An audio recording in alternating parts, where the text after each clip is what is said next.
Selamat siang pemirsa, saya Irwan Saragih kembali hadir menemani Anda dalam Sumut hari ini siang. Siang ini kami telah merangkum sejumlah informasi terkini di antaranya.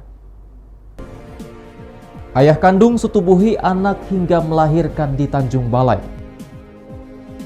TNI Angkatan Laut Tanjung Balai Asahan amankan kapal pengangkut 111 TKI ilegal.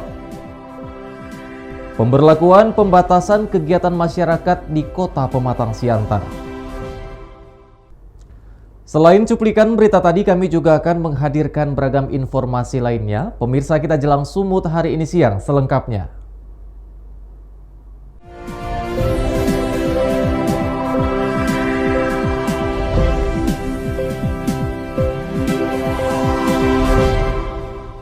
Kita ke informasi pertama pemirsa, seorang ayah kandung di Tanjung Balai, Sumatera Utara tega menyetubuhi anak kandungnya sendiri hingga melahirkan. Korban tidak berani melaporkan kejadian tersebut karena di bawah ancaman sang ayah.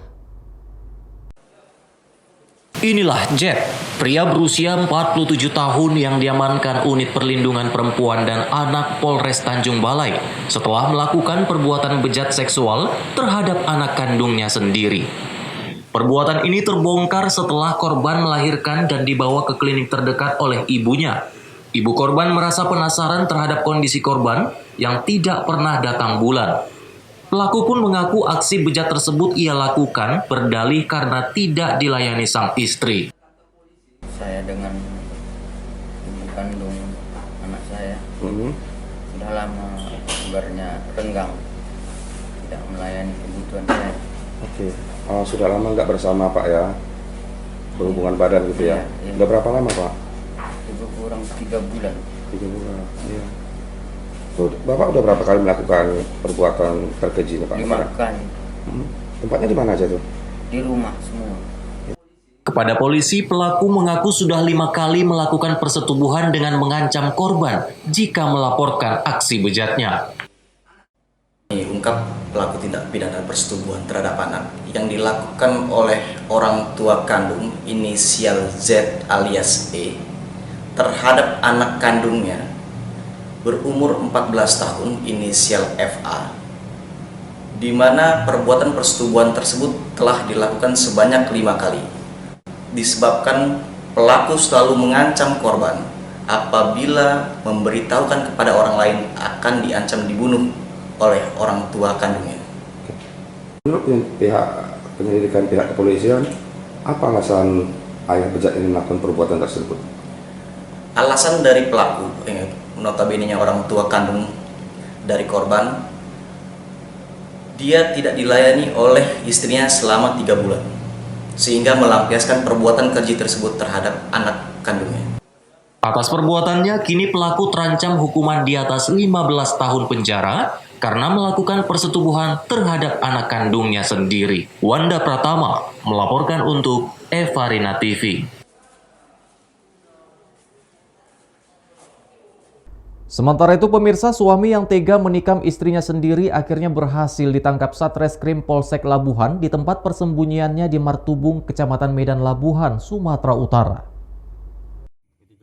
Tersangka S berhasil ditangkap petugas di Jalan Amal Kelurahan Martubung, Kecamatan Medan Labuhan, Sumatera Utara.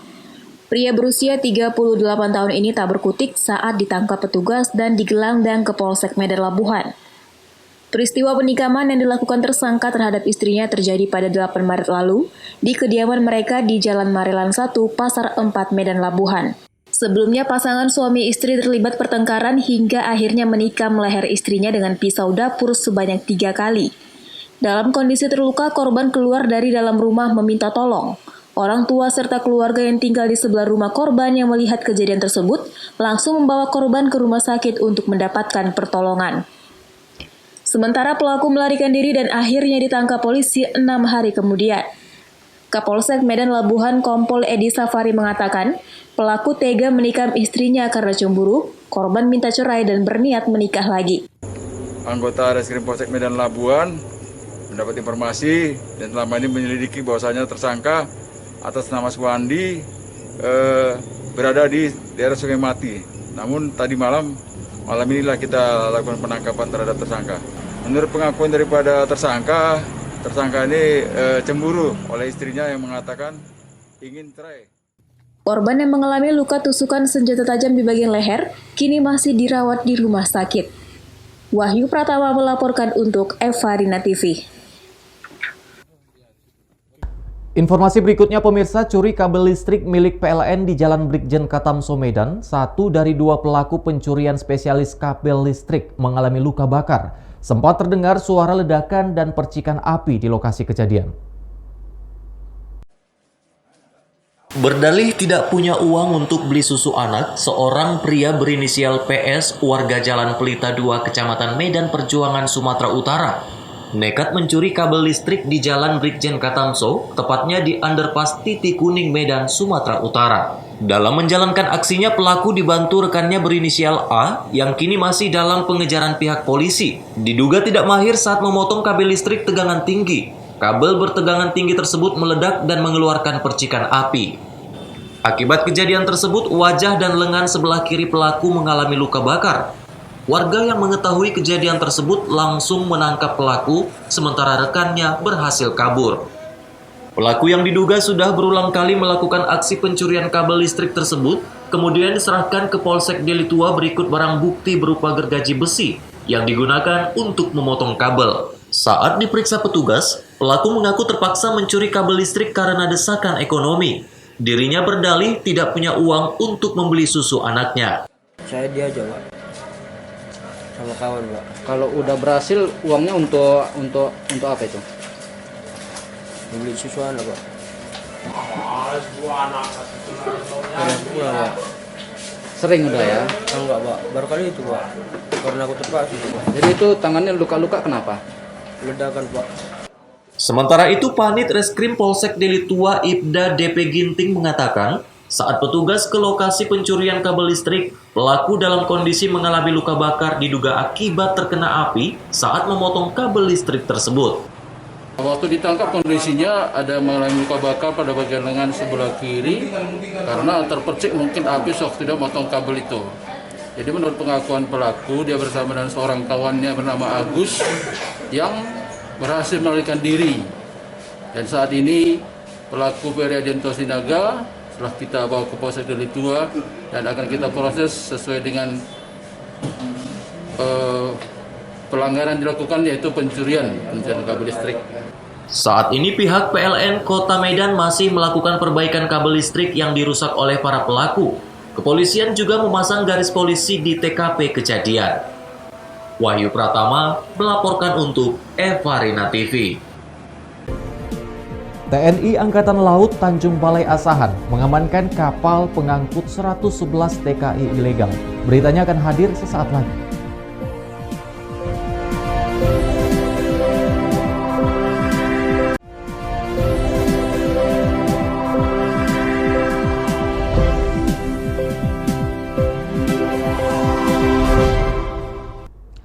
Terima kasih Anda masih bersama kami pemirsa. Kapal patroli Lanal Tanjung Balai Asahan mengamankan sebanyak 111 TKI ilegal dari Malaysia di Pulau Jemur, perairan Selat Malaka pada Sabtu sore. Evakuasi kapal syarat muatan tersebut pun berlangsung dramatis.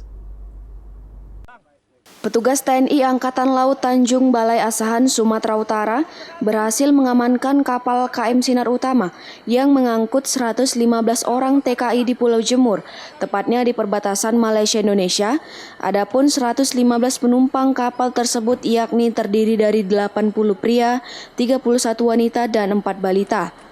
Untuk mencegah penyebaran COVID-19, dalam patroli tersebut petugas menyemprotkan disinfektan dan melakukan pemeriksaan rapid antigen bagi para TKI ilegal tersebut, yang mana selanjutnya para TKI ilegal akan diserahkan ke kantor imigrasi sebelum dipulangkan ke daerah asal mereka masing-masing.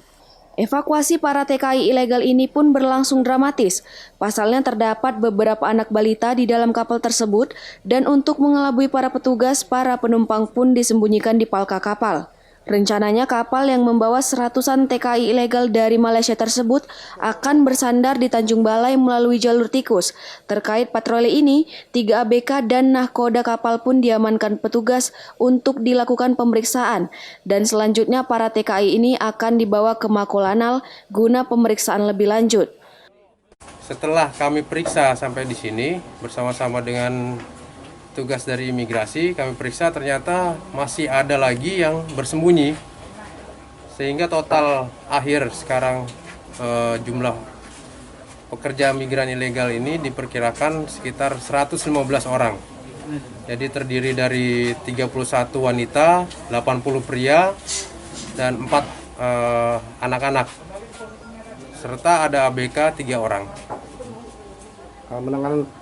Dalam penanggulangan prokes gimana? Apa yang dilakukan oleh pihak petugas sendiri? Ya, setelah mereka kami periksa, semua diinspektan, kemudian direpit nantinya, dan diamankan di Mako Lanal Tanjung Balai Asahan. Jadi, sementara masih diperiksa di Mako Lanal Asahan, kemudian nanti setelah diperiksa besok pagi akan kami serahkan ke imigrasi Tanjung Balai. Sedangkan ABK dan kapalnya akan kami proses lebih lanjut sesuai dengan perintah dari pimpinan kami. Wanda Pratama melaporkan untuk Evarina TV. Perusahaan pabrik kelapa sawit PT Giga Putra Nusantara yang beroperasi di daerah Kecamatan Aik Nabara Barumun, Kabupaten Padang Lawas, Sumatera Utara, diduga sering melakukan pembuangan limbah pabrik ke Sungai Aik Torop dan Sungai Barumun. Masa Forum Kesatuan Mahasiswa Pemuda Reformasi Indonesia menuntut agar perusahaan bertanggung jawab atas kebocoran limbah pabrik kepada masyarakat sekitar perusahaan. Masa yang tergabung dalam Forum Kesatuan Mahasiswa Pemuda Reformasi Indonesia melakukan aksi unjuk rasa menuntut agar perusahaan pabrik kelapa sawit PT Giga Putra Nusantara bertanggung jawab atas dugaan terjadinya kebocoran limbah pabrik terhadap masyarakat sekitar perusahaan. Kebocoran limbah pabrik diduga sering terjadi, di mana limbah pabrik tersebut mencemari Sungai Aik Torop dan Sungai Barumun. Sedangkan sungai tersebut selama ini digunakan masyarakat sehari-hari untuk mandi, bahkan untuk air minum. Kebocoran limbah pabrik kelapa sawit PT GPN mengakibatkan banyak ikan sungai mati karena keracunan limbah. Sehingga massa yang tergabung dalam FKMPRI menuntut agar perusahaan PT GPN melakukan pembinaan terhadap masyarakat sekitar dengan menyalurkan corporate social responsibility. Menurut Ketua Aksi dari FKMPRI Ahmad Baringin Siregar, meminta agar perusahaan pabrik kelapa sawit PT GPN bertanggung jawab atas pencemaran lingkungan akibat sering terjadinya kebocoran limbah pabrik yang merugikan masyarakat sekitar perusahaan. Kita di sini untuk memperjuangkan hak masyarakat yang terkena dampak negatif dari pabrik PT Giga Putra Nusantara ini, Bang. Yang menjadi tuntutannya apa, Bang? Kita menuntut CSR dari PT Giga terhadap masyarakat, terus untuk limbah kita, Bang. Limbah yang bocor kemarin itu sangat merugikan masyarakat sekitar karena banyak ikan yang mati, dan air itu juga adalah tempat masyarakat untuk mengambil air minum sama mandi, Bang. Menuntut agar pihak PT Giga Putra Nusantara ini secepatnya mengeluarkan CSR maupun untuk menanggung-jawabi limbah tersebut. Sementara itu, dari perusahaan PT GPN, Alexander menjelaskan bahwa saat ini perusahaan selama 3 tahun beroperasi terus-menerus mengalami kerugian. Namun dalam hal pembinaan terhadap masyarakat sekitar, perusahaan tetap memberikan bantuan. Dirinya juga mengatakan, untuk permasalahan izin dan limbah, apabila memang terjadi kebocoran, masyarakat dapat melaporkan ke dinas terkait untuk memeriksa kondisi pengelolaan limbah yang dilakukan oleh perusahaan. Kita kan sudah jelaskan secara gamblang, ya kan. Mereka menuntut masalah CSR perusahaan, dan saya sudah jelaskan juga bahwasanya selama beroperasi perusahaan belum sama sekali atau belum pernah mencatatkan laba bersih.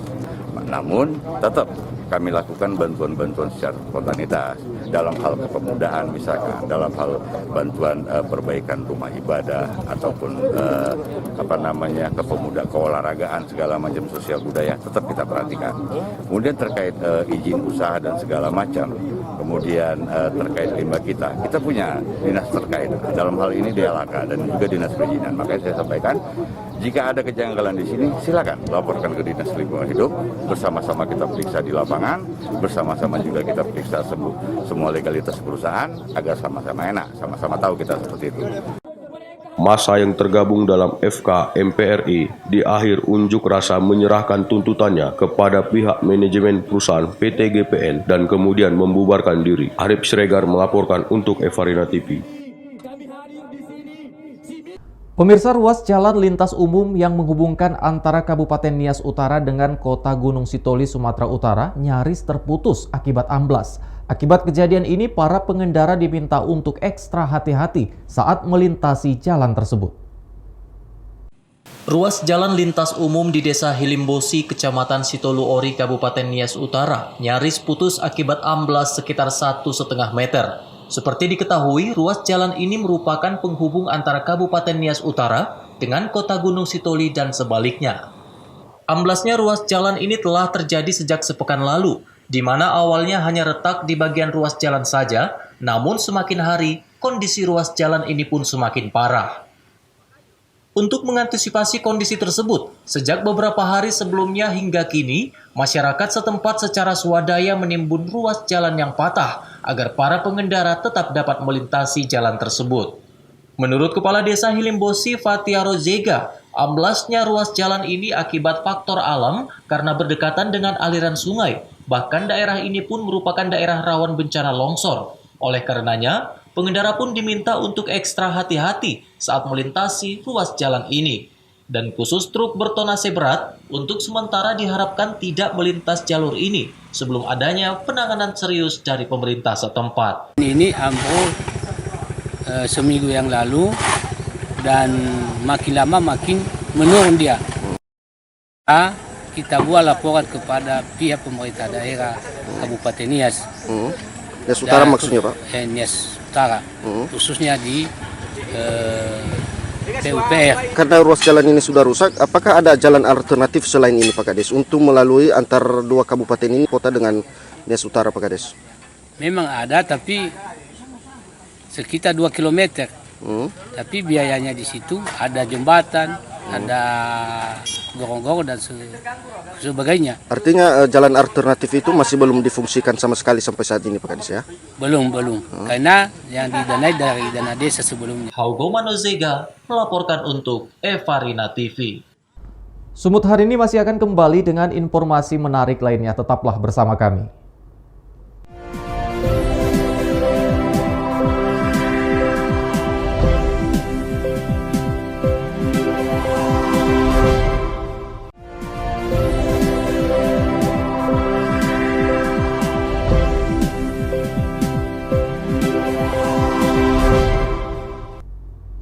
Terima kasih Anda masih bersama kami pemirsa. Menindaklanjuti surat edaran Gubernur Sumatera Utara terkait pemberlakuan pembatasan kegiatan masyarakat berskala mikro. Petugas gabungan dari pemerintah Kota Pematang Siantar patroli di sejumlah tempat keramaian.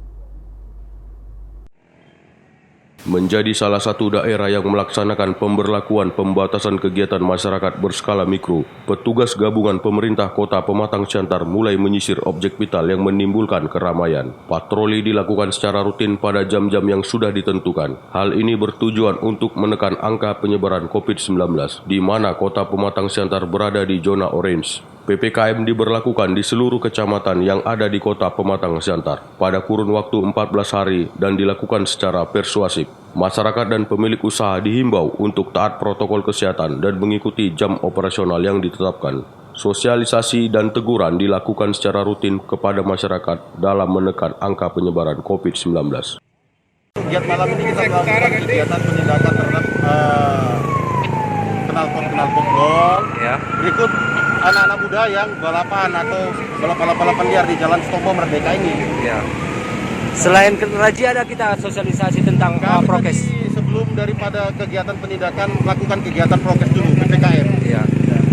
Malam ini bersama unsur TNI, Polri, berikut ada pemerintah kota. Rutin kita lakukan teman-teman. Kita akan lakukan setiap penindakan atau malam minggu, setiap malam Sabtu, malam-malam yang jadi atensi lah. Dan untuk hasil tangkapan gimana dan kami lakukan penindakan kalau pelanggaran berkaitan dengan knalpot gol, kami lakukan penindakan tilang. Iya. Ya, berkaitan dengan PPKM kami lakukan himbauan. Siap. Di masa 2 minggu ini akan dibuat posko kelurahan dan kecamatan guna mengawasi pelaksanaan PPKM dengan melibatkan TNI dan Polri. Pentanius Sembiring melaporkan untuk Evarina TV.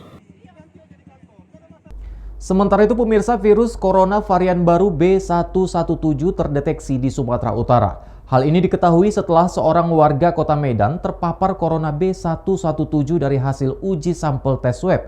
Terkait hal ini, masyarakat pun diimbau tetap waspada. Juru bicara Satuan Tugas COVID-19 Sumatera Utara, Dr. Aris Yudariansyah membenarkan adanya sampel varian baru virus corona B117 yang terdeteksi di wilayah Sumatera Utara. Virus corona B117 ini terdeteksi pada Januari 2021 lalu setelah seorang warga Kota Medan dinyatakan terpapar virus varian baru tersebut dari hasil tes swab. Jubir Satgas COVID-19 Sumut Dr. Aris Yudariansyah mengatakan saat ini kondisi pasien telah sembuh dari virus corona B117.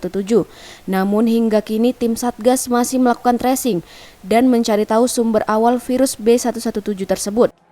Akhir Januari 2021 ada kasus sampel yang terdeteksi varian baru B117 di Medan.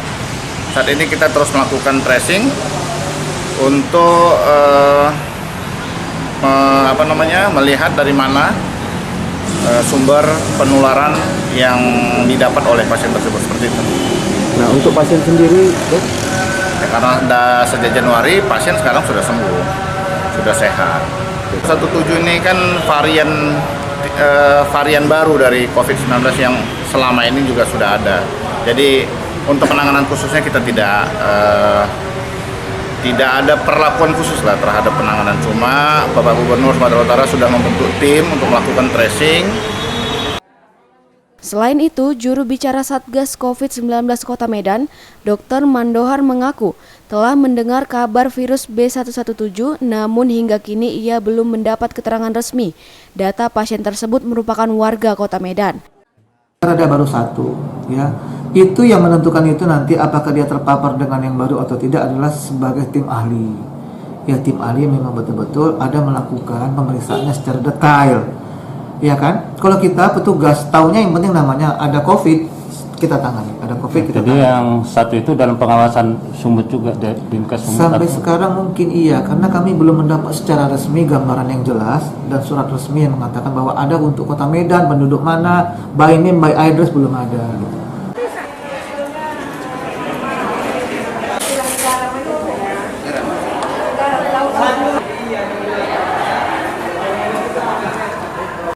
Hingga kini data terakhir kasus COVID-19 di Sumatera Utara yakni jumlah pasien suspek COVID-19 sebanyak 690 orang, pasien terkonfirmasi 25.703 orang, meninggal dunia 867 orang, sedangkan pasien sembuh berjumlah 22.332 orang. Daniel Pekuali melaporkan untuk Evarina TV. Pemirsa, informasi tadi sekaligus mengakhiri pertemuan kita dalam Sumut hari ini siang. Saya Irwan Saragih mewakili kerabat kerja yang bertugas pamit undur diri dari hadapan Anda. Terima kasih atas kebersamaannya dan sampai jumpa.